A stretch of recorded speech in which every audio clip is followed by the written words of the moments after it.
Today on CityCast Madison. As summer fades into fall and the days get shorter, now is the time to start building habits to take care of your mental well-being so that you're prepared for when the real cold months come around. We know that talking about mental health isn't always easy, but it's a critical step to breaking the stigmas around the subject. And Madison has been at the forefront of the conversation for a long time. Did you know that the National Alliance on Mental Illness, or NAMI, was founded here back in 1977? For more than 40 years, NAMI-Dane County has worked to improve the lives of people affected by mental illness through education, support, and advocacy. And this Saturday, October 5th, is their annual NAMI Walks fundraiser. To get the scoop on NAMI's work in the community and some actionable tips for managing your mental health, we caught up with NAMI-Dane County's Executive Director, Jean McClellan. And just a quick note, this episode does contain a brief mention of suicide, so take care while listening. It's Monday, September 30th. I'm executive producer Haley Sperling, and here's what Madison's talking about. Hi, Jean. How are you? I'm great, Haley. How are you? I'm doing so good. I'm so excited that you're here with us today because we're talking about an issue and causes that are very near and dear to my heart. And it's almost October, which is a very busy month for the Dane County chapter of the National Alliance on Mental Illness, or NAMI, which you are the executive director of. And so I'm curious, can you tell us a little bit about what you got going on this month? Well, so we will be having our big walk on October 5th, and it's exciting. This is our 19th walk. But we're the founding chapter of the National Alliance. So it's pretty special for us to be able to have Nancy Abraham, who's one of the founding NAMI mommies, at our walk with us. So it's very special. It's our flagship event. Last year, we had about 1,000 people registered for it. It's at Olin Park. But it's a very hopeful, exciting, safe place for people to share their stories, get a little sunshine and exercise. And we know sunshine and exercise, especially as we're coming up on winter, very important things. Oh, yeah. So, yeah, we hope that you and a lot of other people will be joining us this year. Yeah. Can you tell me a little bit more about what the day involves for the NAMI Walks event? Oh, sure. So you can go to our website for all of the maps and information, but we meet up and there are actually going to be 2 different walks. People generally start arriving around 9 to 10 o'clock. We'll have some resources out. People turn in their fundraising money or pick up their fundraising prizes, perhaps. But there's bagels, there's juice, there's coffee, there's good conversation, lots of opportunities for team photos and good music, lots of dancing, some, bouncy house for the kids, things like that. It's a really fun atmosphere. But again, the message is that you are not alone and there is hope. And by banding together like that and sharing the day with people that are either living with mental illness or love someone that is living with a mental illness, it's an opportunity for all of us to come together and share the day. Yeah, that's awesome. And it sounds just like a huge endeavor. So how can people get involved if they want to participate or attend the walk? So if you go to NamiWalksDaneCounty.org, that'll take you right to the NAMI Walk site. You can either, if you have a friend that you know is walking, you can donate to them or their team. Or if you want to register as a walker yourself, that's great too. If you raise $100, you get a t-shirt. Nice. It's as much fun watching the dogs that are dressed up, because dogs are allowed. It's as much fun looking at the dogs' costumes and the T-shirts that a lot of the teams make. They come up with their own family names or organizational names and have their own matching T-shirts. It's a whole lot of fun. That's awesome. And so you mentioned that this is a big fundraiser for you guys. So it is. What are those funds actually used for to be put into practice? We use that for so many things. All of the programs and services that we provide are free to the participants. So all of our support groups that we do, all of our educational programs, our community events, the presentations that we do for different schools, workplaces, things like that, all of those that we are currently offering are free. So, in addition to that, we also have a peer support specialist that is on our staff. And so she's here Monday through Wednesday, and people can call in and talk to her to get a friendly ear, and she will listen and provide. If you want some advice, she'll give you advice, but it's someone to talk to. And I think we all know that that's one of the most important things that we can do is ask and make sure people are okay and listen if they do want to talk. And that's what our peer support specialist does is she listens and listens to help. So, and we provide resources too. We have resource guides. We have people that when you call, if you're looking for, maybe you're interested in what food pantries are around, or you feel like you have a disability, and maybe we'll put you in touch with whatever agency can help you the most so that, you're not having to call a million different places. Call us and we'll do our very best to help you find your way. And I love that you guys are offering both actual resources, like tangible, here's where you can go, here are some solutions to your problem, but also just someone that will be there to listen to you. My friends and I, we have a group chat and we have different channels that's like, I am looking for support, like I have a problem and I am looking for solutions. But then we also have a channel that is just venting. And like, that's just like, I'm letting it all out and I don't want your advice. I just want you to tell me like, that sucks. And I think that's so huge to like make that distinction, right? Mm-hmm. Yeah, we're not a crisis hotline, but if the phone rings, whoever picks it up is going to listen to you and listen to learn what you need. Or if you just want to talk, then that's what we're doing as well. And I mean, you guys are really involved in the entire Dane County community, right? Can you talk about some of the programs and some of the like local partners that NAMI works with? Sure. So we work closely with law enforcement. We do the crisis intervention training with law enforcement. That's a 40-hour program that we do with law enforcement, 911 dispatchers. A lot of the, first responders may go through that 40-hour training. We also work with other crisis responders or agencies like places that provide housing or food pantries, things like that. We do specialized training with staff in those occasions as well, because it seems like no matter where you're working, having a good idea of what mental illness is, how to recognize somebody that might be in crisis, how to potentially de-escalate, how to have some empathy for what they might be going through. That's good information for all of us. So have program will travel. We will take our educational programs wherever people will have us. But we do like to work with the schools. We like to work with employers. But we really, really like working with those people that are boots on the ground doing the great work in the area. So we like to also partner with community centers and after-school programs. And there are a lot of great agencies that are doing good work in the area. Doulas, where we can make connections, we do that so that when people do call in, we have a wealth of information because we've been out in the community talking to people and we know what's out there. So we're always updating our resource guides with the latest information so that we can share our findings with other people. And are those guides, is that something that like folks can check out online? They can definitely check them out online. But yeah, our resources are there. And like I said, we're here 8:30 to 4:30 answering the phones too. And we also have outreach email. A lot of people may not be comfortable talking on the phone, but they'll go through our outreach email and just let us know what they need. And we can send resources through that way. Or, invite them to call in and talk if they do become comfortable with that.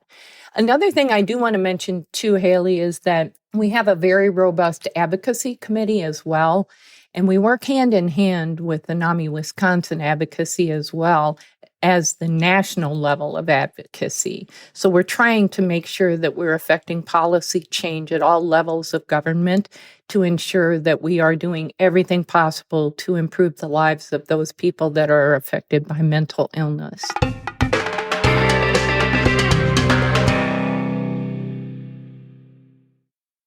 You mentioned that a lot of people might not necessarily be equipped to engage or communicate or relate with people that do struggle with mental illness. And, even myself, I struggle with very heavy depression and anxiety. And sometimes it can be hard to talk about it, especially when we're talking about medications and therapy and all of those fun things. And so I'm curious, from your perspective, as someone who deals with all of this every day, how stigmatized do you think that mental health and, finding mental health care is in Madison? And how could we be doing better to break those stigmas?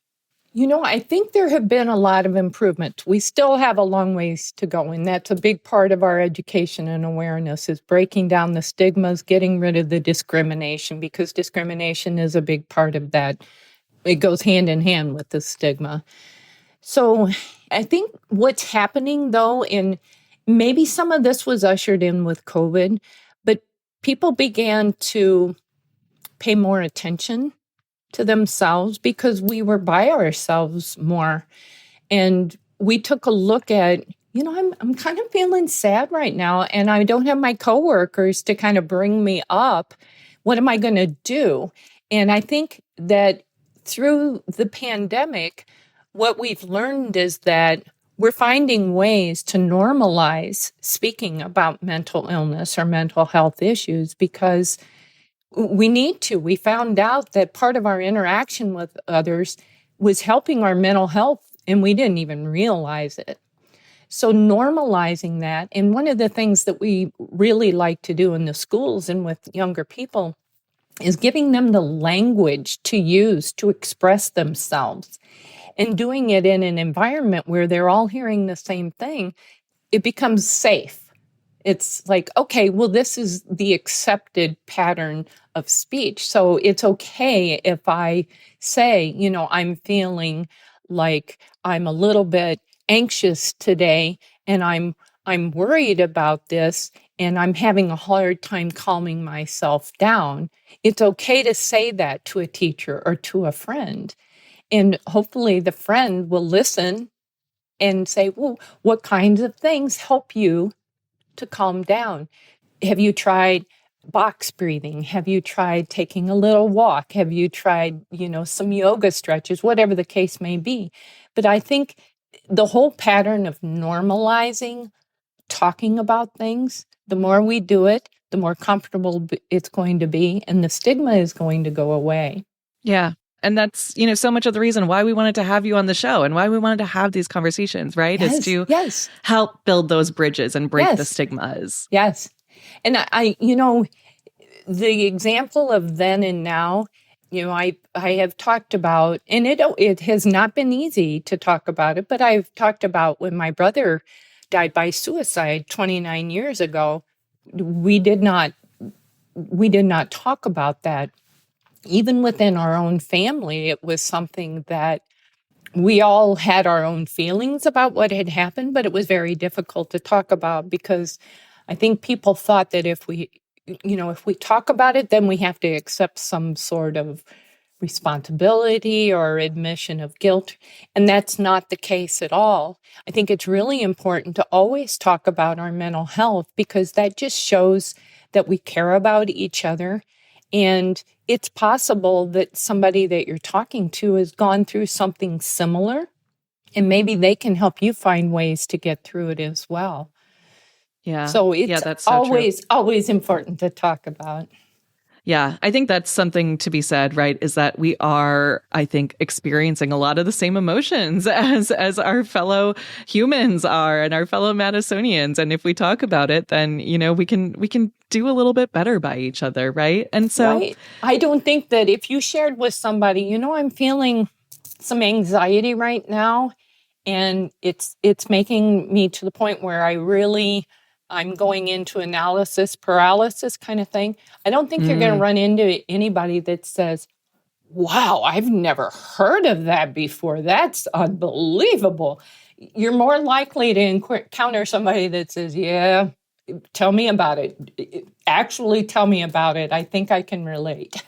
yeah, for sure. For sure. And so I'm curious then too, especially as we move into these colder months when the sun goes down earlier and it can be harder to find just joy and that spark of energy. Like, what tips do you give people to help prioritize their mental health in the winter?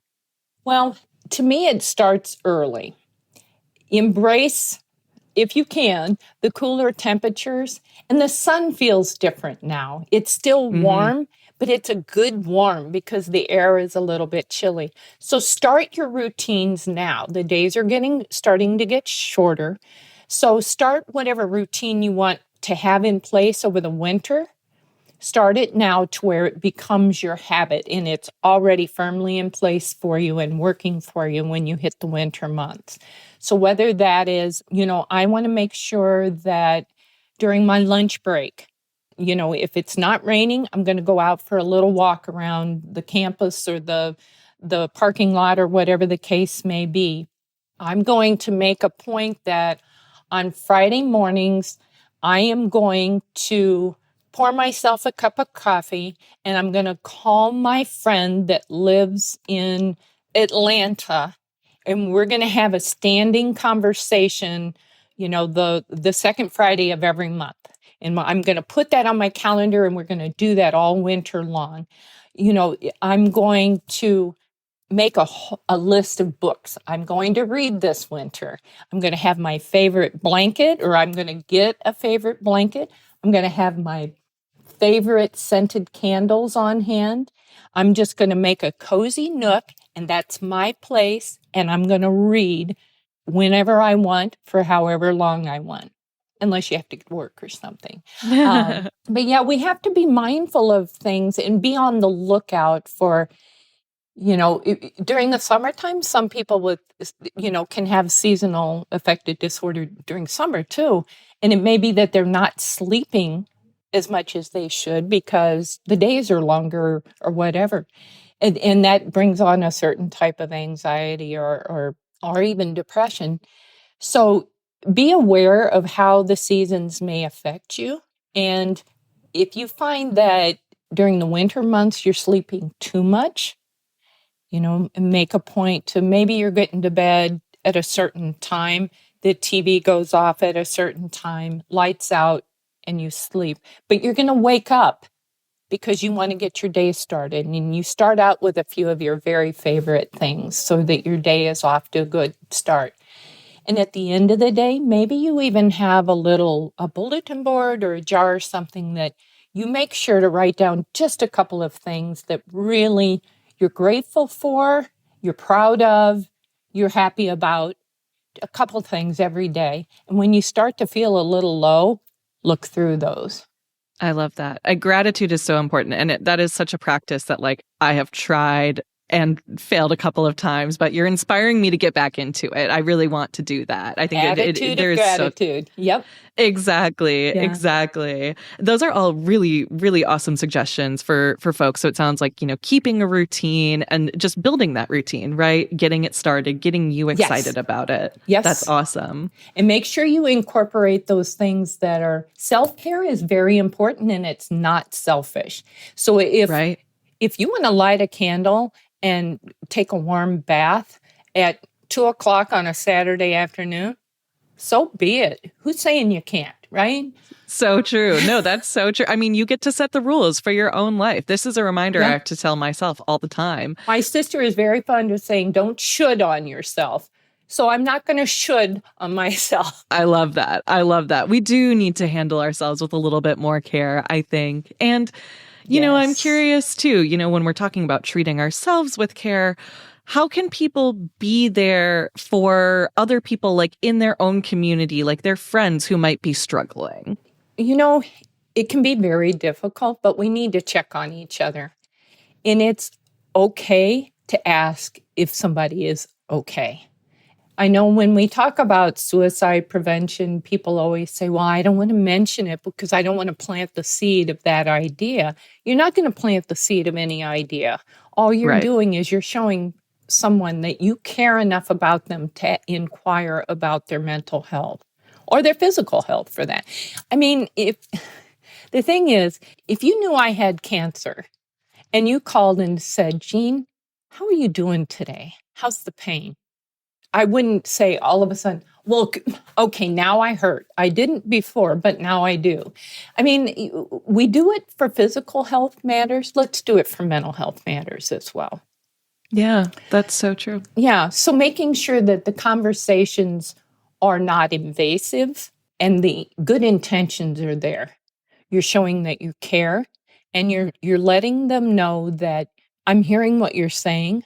I'm acknowledging that you are feeling this way, and I am here for you for whatever you need.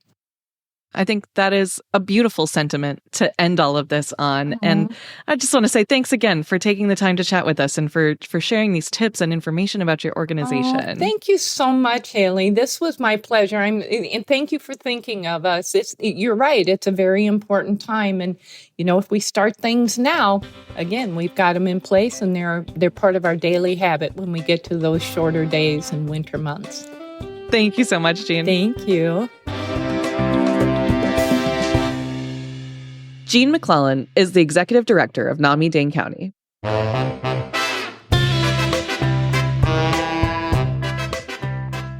That's all for today here on CityCast Madison. I'm Haley Sperling. If you enjoyed the show, why not share this episode with someone who could use a little more self-care time? And on a serious note, if you or anyone you know is struggling with thoughts of suicide, you can always call the Suicide Crisis Lifeline at 988. There's help available 24 hours a day.